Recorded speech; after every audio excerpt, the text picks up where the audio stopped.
Bueno, vamos a estar meditando en la palabra del Señor. Hoy, como ven, parece que nos fuimos a un pueblo de Palestina. Ahí estamos, ¿no? El pozo de Jacob está aquí, cerca a las afueras de Jericó. Bueno, si supiera hubiera preparado una prédica sobre el pozo de Jacob, pero bueno, no voy a estar tan al pelo hoy así, pero bueno. Vamos a estar meditando en Salmo 23, versículo 5, que es salmo muy conocido. Es el primer salmo que me hicieron memorizar de niño. Creo que tendría, un poco claridad en la vela, más o menos, unos 7, 8 años. Y es un salmo que me acompaña toda la vida y me hizo meditar mucho en él ese día. Dice: tú preparas mesa delante de mí en presencia de mis enemigos, has ungido mi cabeza con aceite, mi copa está rebosando. El tema de la predicación que di hoy es: mi copa está rebosando. Vamos a ver qué tiene que ver todo eso con lo que vamos a hablar hoy. Hoy estaremos meditando en algo que se habla mucho, pero se hace poco. Hay muchas cosas que debemos realizar como cristianos. El que se convirtió y se cree que va a ser el cristiano 3S, está equivocado. ¿Qué es el cristiano 3S? Salvo, sentado y satisfecho. No, el Señor no te llamó para estar aquí sentadito, mirando una actividad semanal y su religión y su fe se resumen en 3 horas semanales. No, el Señor no nos llamó para eso. El Señor no nos salvó para eso, para estar aquí sentaditos y aquí, ¿no? El ministerio de calentar sillas no existe, ¿no? Tenemos que salir. Parte de nuestra vida cristiana es salir de esas 4 paredes, salir de que aquí venimos a alabar al Señor juntos, a exaltar el nombre del Señor juntos, a engrandecer su nombre. Nos congregamos para dar gloria a Él. Para eso venimos, para glorificar a un Dios grande que nos ha bendecido a lo largo de toda la semana. Pero la vida cristiana se desarrolla no en 3 horas semanales, se desarrolla en toda la semana. Debemos impactar a la sociedad que vivimos como la sal de la tierra. Lo interesante de la sal es que lo más antiguo, no quiero mirar a nadie, es que salaba la carne para que no se perdiera. No sé si se acuerdan de eso. En mi país se llama carne de sol, eso. Que ponía el sol con la sal gorda y así preservaba la sal, ¿no? Me ha entrado hambre. La carne de sol con calabaza, está buenísimo eso. Pero bueno, no es un evento culinario. Pero la misma manera que previene la sal, la carne que no se pudra, así también está la iglesia, porque Jesús dijo: vosotros sois la sal de la tierra. Estamos tratando de que la sociedad no se pudra aún más. Necesitamos estar la iglesia activa en la sociedad que vivimos, impidiendo que la sociedad se pudra aún más. Pero al salir de las 4 paredes no podemos ir con sabiduría humanas, sino, como dijo Pablo, con demostración de poder. Y es exactamente ese punto que quiero hablarles hoy. ¿Cómo podemos activar el poder de Dios en la sociedad de hoy? ¿Qué podemos hacer para activar? ¿Qué botón apretamos para activar el poder de Dios en la sociedad del día de hoy? Primero de Juan 5:14. Hoy no tenemos el proyector, así que los hermanos me acompañen, por favor. Ya ni sus Biblias, sus teléfonos, ¿no? Que hoy en día nadie tiene Biblia de papel más. No, yo soy Pedro. Bueno, hay uno, un fiel ahí, muy bien. Primero de Juan 5:14. Dice: esta es la confianza que tenemos al acercarnos a Dios, que si pedimos conforme su voluntad, Él nos oye. Esa es la confianza que tenemos, que si pedimos conforme la voluntad de Dios, Él nos va a escuchar. ¿Y qué es necesario para desarrollar el poder de Dios entonces en esa sociedad? En primer lugar, es necesario la oración intercesora. Si creemos que Dios es soberano, entonces ¿por qué debo orar y pedir? Es la pregunta del millón, la pregunta que me he hecho más de una vez. Si Dios es soberano y sabe todas las cosas, ¿por qué debo pedir yo? ¿Por qué debo orar entonces? Esa pregunta es muy justa. Incluso he caído en esa excusa más de una vez. Si Dios sabe ya mi pensamiento, ¿para qué le voy a hablar? ¿No? Pero no. Vamos a ver un poco de historia de la humanidad. ¿Por qué debemos nosotros interceder por la sociedad que vivimos? La respuesta a esa pregunta está en el plano original cuando Dios creó el hombre y la mujer. Dios quiere restaurar la condición que hemos perdido con el pecado. Mira, cuando ves allí ese signo de división, quiere decir que nuestros pecados nos dividieron del plan que Dios tenía para nosotros desde el principio. Lo que quiere restaurar el Señor, y como dice que Jesús era el segundo Adán, ¿por qué? Porque representaba todo. Lo que quiere restaurar el Señor es nuestra condición que teníamos en el paraíso. La humanidad tenía como criatura perfecta, hecha a la imagen y semejanza de Dios, tenía unas características que Dios quiere restaurar en nosotros. Y una de ellas, en Génesis 1:26, vemos que Dios dio al hombre dominio sobre las cosas creadas. Sobre esa creación Dios dijo, dominar. Salmo 115:26 dice, los cielos son de Jehová y ha dado la tierra a los hijos de los hombres. La palabra griega natán, traducida como dado, significa asignar. Dios asignó a la tierra a los hombres. Pastor, pero no está hablando de oración. Espera que vamos a llegar ahí. Dios no se desentendió de la propiedad de la tierra, sino que asignó a la humanidad la responsabilidad de gobernarla. Y eso, Adán representaba la voluntad de Dios aquí en la tierra. Eso es asombroso y una razón clave para la oración. Somos responsables de clamar por la voluntad de Dios en esa tierra. Dios nos ha puesto a nosotros la asignación de clamar por la voluntad de Dios en ese lugar, en esa tierra. Aunque Dios es todopoderoso, Él se limitó a sí mismo en relación a los asuntos de la tierra para trabajar a través de los seres humanos.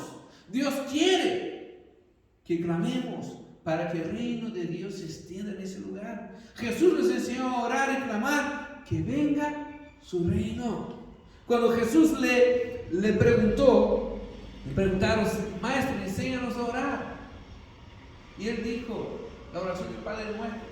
Pasa que la oración del Padre Nuestro que nosotros hacemos hoy, casualmente anula todo lo que Jesús comenzó. Dijo, cuando oréis no hagan vanas repeticiones. No se trata de repetir, se trata que es el modelo que Él dijo para nosotros, que debemos clamar para que venga el reino de Dios en ese lugar. Y sin duda Él nos enseñó a orar para clamar por eso.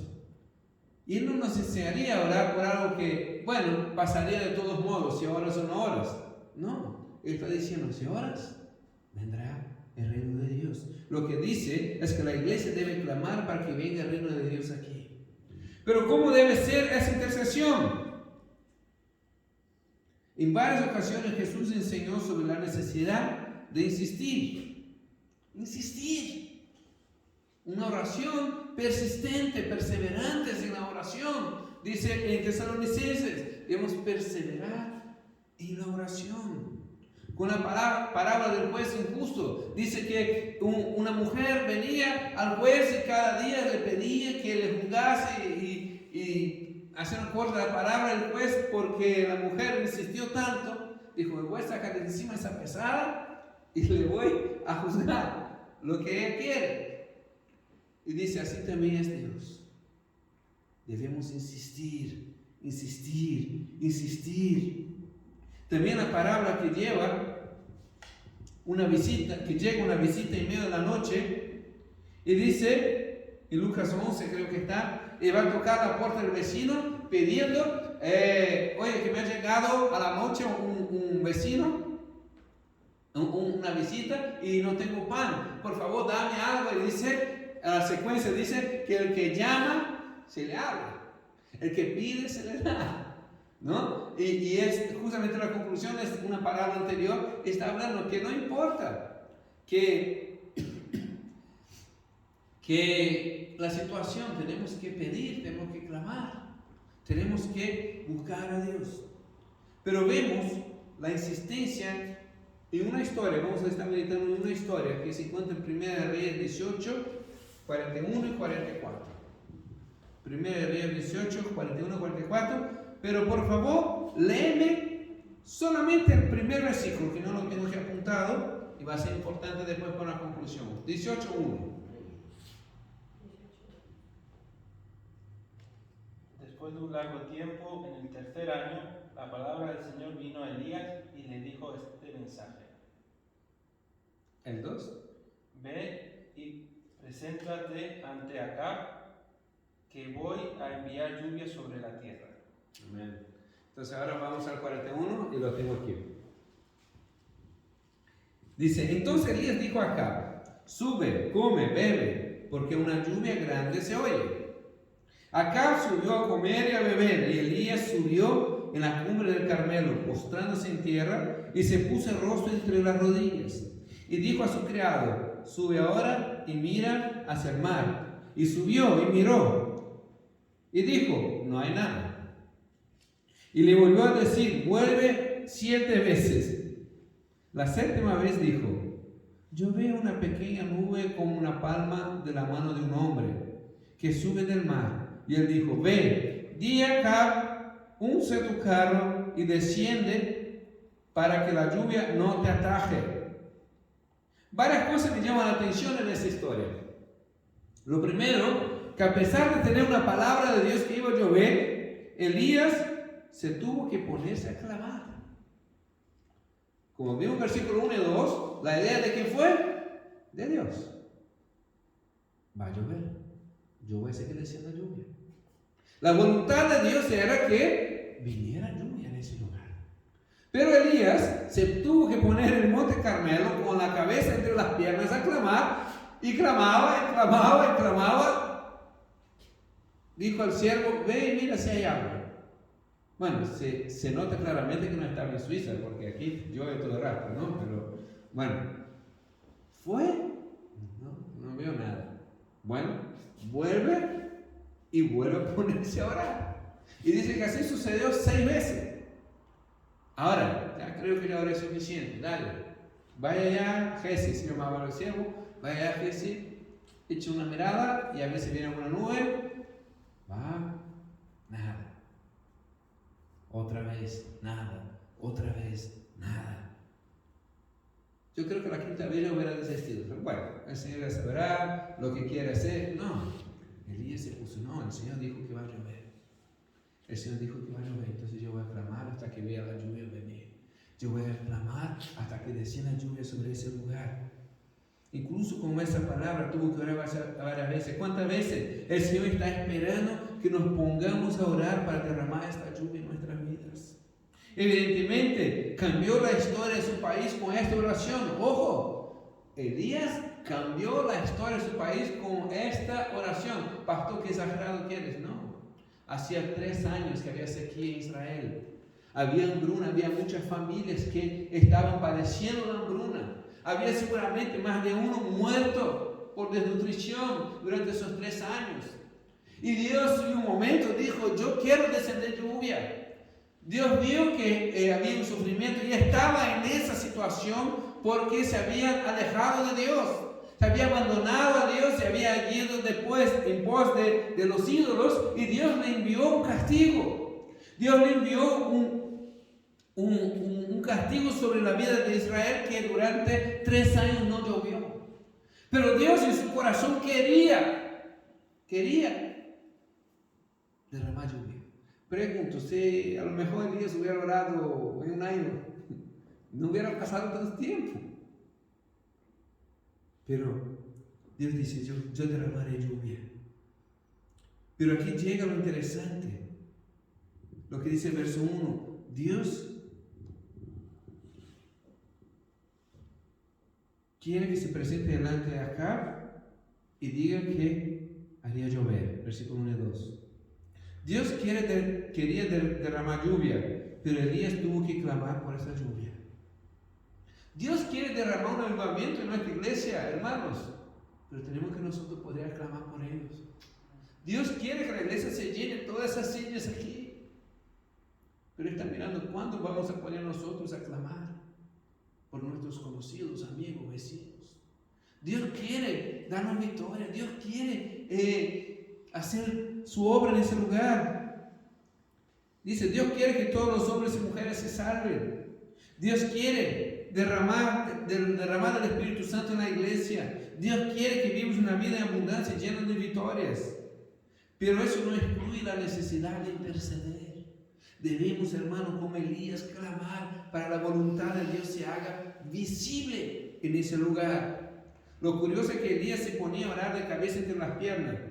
Terminó de orar y envió a su siervo a comprobar si funcionó. No sé si no estaba muy seguro de lo que... Bueno, vaya a hacerlo y mira a ver qué pasa. No había nada. Hermanos, debemos aprender a ser insistentes en la oración. Cuando Dios te ha revelado algo que quiere hacer, debemos pelear en oración hasta que esto se haga una realidad en mi vida. Pregunto, ¿hay alguno que Dios le dijo algo que iba a hacer y aún no sucedió? Yo tengo muchas palabras que no sucedió todavía. Y cuando estudiaba eso para predicar a ustedes hoy, pedí en mi corazón, Señor, es que a lo mejor tengo que ponerme a clamar para que suceda todas las cosas. Romanos 12 nos enseña que debemos ser fervientes en el Espíritu y constantes en la oración. Yo creo que Elías oraba con fervor. ¿Y saben qué es fervor? Cuando el agua hierve, ¿no? Eso es ferver. Tenemos que ser calientes, fervientes en la oración, dice. Elías seguro que estaba ahí porque si fallaba el rey le agarraba y le mataba, ¿no? Así que muy motivado estaba el hombre para orar. Fervientes en la oración. Elías dice que era un hombre como nosotros. Mira lo que dice Santiago de Elías sobre ese episodio. Santiago 5, 17 y 18. Santiago 5, 17 a 18. Me gusta que la Biblia nos muestre que Elías no era un superhombre. A veces vemos a Elías y la verdad que las cosas que hizo, vemos, ese hombre era como David Copperfield, ¿no? Iba haciendo trucos por todos lados y no. Santiago 5, 17 y 18. Elías era un hombre sujeto a pasiones semejantes a las nuestras. Y oró fervientemente para que no lloviese, y no llovió sobre la tierra por 3 años y 6 meses. Y otra vez oró, y el cielo dio lluvia, y la tierra produjo su fruto. Dice que oró fervientemente. Eso es otro punto, hermano, que debemos tener en consideración. No es una oración que dice, a veces no, cuando nosotros oramos por la comida y siempre hacemos lo mismo. Gracias, Señor, por la comida, por ese rico alimento, y no, Jesús, amén. Y es ya como un oro que repetimos y ni siquiera pensamos lo que decimos ya. No, habla de una oración de intercesión, de clamar para que Dios haga su voluntad en ese lugar. Tercero punto, que venga su reino. Esa es la historia. No se trata de cómo hizo llover un hombre común. Se trata de cómo avanzar el reino de Dios por medio de la oración intercesora. Jesús nos enseñó que oramos para que venga su reino y haga su voluntad.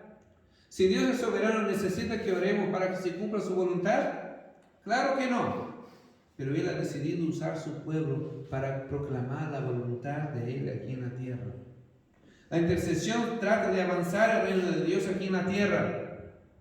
Avanzar el reino de Dios no se trata solamente de la obra misionera y en lugares donde la obra de Dios no está, como en los países musulmanes o India, no.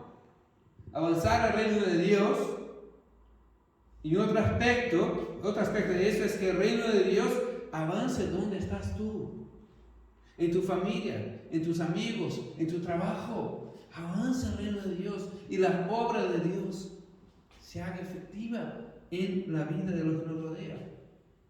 Pregunto, ¿Dios quiere que todos tus hijos se salven? Dios quiere que toda su familia se salve. Dios quiere sanar. Dios quiere prosperar tu vida. Dios quiere que la iglesia crezca. Claro que sí. Pero debemos clamar para que el reino de Dios se haga efectivo en nuestras vidas. Vivimos, fuimos trasladados. Dice que Dios nos sacó de un reino de tinieblas y nos trasladó a un reino de luz. Vivimos en ese reino. Debemos clamar para que Dios se haga ese reino en ese lugar. Jesús dijo: oren para que venga su reino. Y dice que venga su reino, sea hecha tu voluntad, tanto en el cielo como aquí en la tierra.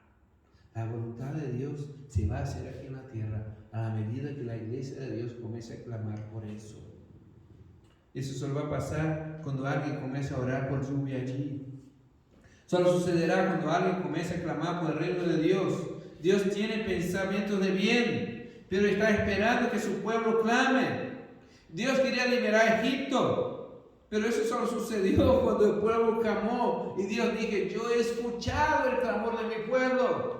Así levantó Moisés para liberarlos. Dios siempre ha querido liberarlos, pero dije: he escuchado el clamor de mi pueblo que ha clamado delante de mí. Por eso Dios envió.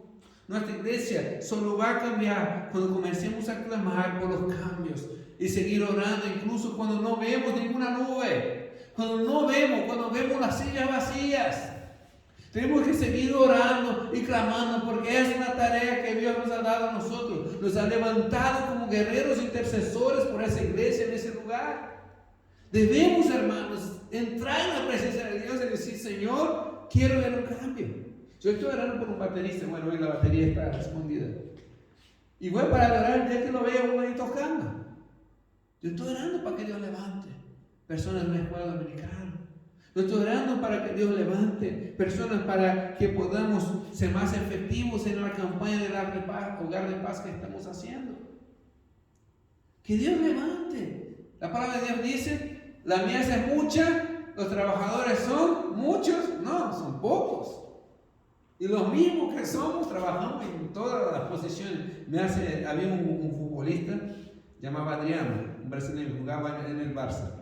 ¿En qué posición juega? De todo. Jugaba a la izquierda, a la derecha, en defensa, jugó en el medio campo, faltó jugar de portero. Y bueno, porque no dio la oportunidad, se lo jugaba también. Y a veces somos así nosotros, y estamos aquí, y el portero, y el que hace eso, somos nosotros. Pero ¿sabe qué dijo Dios de nosotros? Al final del día, dígase a sí mismo: siervo inútil. Siervo inútil. Porque todo viene de Él. Toda la gloria para Él. Toda la fuerza. Él es el que da fuerza al cansado. Y cuando estamos cansados, Dios nos pide más. Porque Él es el que nos esfuerza. Él es el que nos hace la fuerza. Dios puso intercesores. Y eso me hizo un clic hoy. Yo siempre prediqué que Dios busca adoradores. Y es verdad, está buscando adoradores. Pero Isaías 59, 15, 16 me abrió los ojos para ver que Dios también está buscando intercesores. Dice, yo voy a leer en la Biblia de las Américas, porque como soy americano, así que leo en la Biblia de las Américas. Isaías 59, 15, 16. Los que tienen teléfono, con esa versión, que es las Américas. Si falta la verdad y el que se aparta del mal es hecho presa. Y lo vio el Señor y desagradó a sus ojos que no hubiera derecho. Isaías 59, 15, 16. Y vio que no había nadie. Y se asombró que no hubiera quien intercediera. Entonces su brazo trajo salvación y su justicia lo sostuvo.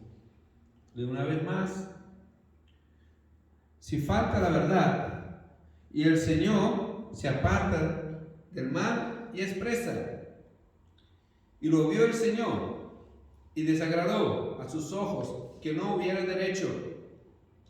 Vio que no había nadie y se asombró que no hubiera quien intercediera. Entonces su brazo trajo salvación y su justicia lo sostuvo. Había en tiempos de Isaías injusticia. El que hacía bien las cosas era echado en una cárcel. Y otra versión está más claro eso. La sociedad actuaba en una justicia torcida y Dios vio eso. Y Dios se asombró que nadie se puso a interceder. Dice literalmente la palabra de Dios que Dios se asombró que no encontró nadie que intercediera. Hermanos, Dios está buscando intercesores por la sociedad de Suiza. Dios está buscando quién va a clamar. Cada vez hablamos aquí que el partido no sé qué sacó leyes. Bueno, en España dice la Montero que ahora hizo no sé qué, la ley de no sé cuánto. Pero no nos ponemos delante de Dios a clamar por esas cosas. Dios está esperando que nos pongamos a clamar. Dios se asombró que nadie intercedía. Hermanos, Dios busca intercesores. No personas que oran por sus caprichos. De eso la iglesia está llenísima. Alguien, ay Señor, que quiero mi coche nuevo, tengo mi coche blanco, ahora lo quiero rojo. Ay, por favor, no personas que oran por sus caprichos. Busca personas maduras que oran por la injusticia que está pasando en el mundo ahora mismo. Que ora y clama por la salvación de las que le rodean. Son personas que van a avanzar el reino de Dios en oración por ese lugar. Los cristianos ven cosas terribles y se preguntan por qué Dios no hace nada al respecto, por qué no oras, por qué no te puedes interceder. Por eso Dios nos está moviendo, porque Dios está esperando que su pueblo se inquiete, que su pueblo se indigne por las cosas que está viendo y se doble sus rodillas y ponga a clamar para que el reino de Dios se establezca en ese lugar. Dios quiere que la iglesia despierte. Dice la palabra de Dios, despierta tú que duermes, Cristo te alumbrará. Dios quiere derramar luz sobre tu vida, pero comienza el despertar, un despertar de intercesión, un despertar de oración en nuestra vida, no solo por la comida, no solo aquí en el culto. Dios está esperando que tu vida no se resuma a 3 horas semanales, que te pongas durante la semana de rodillas y digas, Señor, ha pasado esto y me ha inquietado. Yo quiero, Señor, clamar por la vida de aquellos que se están perdiendo. Yo quiero clamar por esos jóvenes que hoy en día no quieren saber nada. Señor, hay una frialdad en el corazón de la iglesia. Rompe esa frialdad y te pongas a clamar y Dios va a descender su espíritu. Dios va a venir en ese lugar. Él está lleno de buena voluntad y amor cuando nosotros oramos para que venga y haga su voluntad. Él se mueve en acción. En conclusión,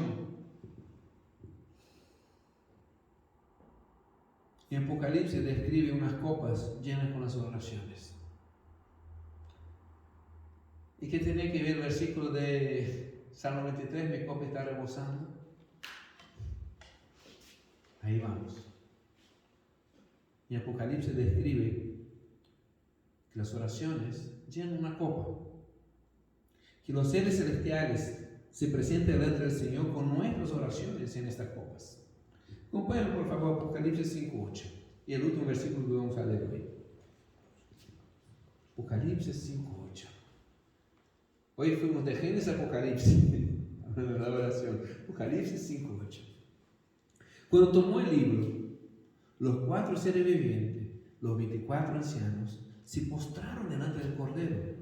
Y cada uno tenía un arpa y copas de oro llenas de incienso, que son las oraciones de los santos. Hay una copa en el cielo por cada asunto que tú estás orando. ¿La vas a llenar o no? A veces vamos con contagota y damos una gotita y bueno, ya está, ya cumplí. No, el Señor está esperando que esa copa se llene, que rebose y derrame su poder aquí en la tierra, hasta que sea hecha la voluntad de Dios en eso que tú estás orando. Pero debemos clamar día y noche, llenando las copas. Sepa que cada vez que tú te pones delante de Dios a orar por algo, se ha llenado un poquito más. A lo mejor faltaba solo un poquito para llenar. Llenó y vino tu respuesta y gloria a Dios. Pero a lo mejor recién está comenzando a llenar tu copa. Y tienes que volver a orar, volver a orar, volver a orar. Yo he visto testimonios de hermanas que se convirtieron y oraron durante toda su vida para que se convierta su marido. A lo mejor la copa era muy grande, tenían que orar muchas veces. Al final de su vida, se entregaron al Señor sus maridos. David decía que la copa estaba rebosando. Es cuando llenamos estas copas con las oraciones, son presentadas delante de Dios. Es cuando algunas veces pensamos que una gota de oración llenará la copa, pero necesitamos llenar con mucha oración ferviente en el Espíritu. Y esa copa se presenta delante de Dios. Creo que eso Jesús decía cuando dijo: sea hecha su voluntad, así en la tierra como en los cielos. Cuando tu oración aquí en la tierra se alinea con la voluntad de Dios en el cielo, es cuando la voluntad de Dios se hace presente en ese lugar. Y cuando activamos el poder de Dios en nuestras vidas. Cuando sintonizamos en el mismo canal. ¿Viste? Los Walton antiguamente tenían el canal, ¿no? Bueno, los buenos tienen varios canales, y cuando te ponen el mismo canal y hablan las mismas palabras de Dios, cuando comienzas a orar por la misma voluntad de Dios, es cuando Dios comienza a derramar su poder en ese lugar. La oración hace que la tierra se alinee con los planes del cielo. Es en ese momento cuando comienzan a suceder cosas sobrenaturales en nuestras vidas. Debemos salir de las cuatro paredes, salir de la liturgia de los cultos. A veces nos quedamos aquí encerrados. Bueno, va a cantar 4 canciones rápidas, 4 canciones lentitas, y después sale el pastor y va a dar un mensaje y me voy a meditar en eso como mucho hasta mañana, porque el martes ya se me olvidé de todo. Hermanos, salimos de la liturgia. Pongamos de verdad nuestra vida a servicio del Señor. El Señor sigue buscando. Está abierto plazas. Ofenestele para oradores está. Dios está buscando intercesores para que se ponga a orar por ese país. Ser cristiano fuera de las reuniones que hacemos aquí los domingos. Trabajamos para llenar las copas y desencadenar el reino de Dios en donde quiera que estamos. Oremos, hermanos, para que venga su reino en ese lugar. Oremos.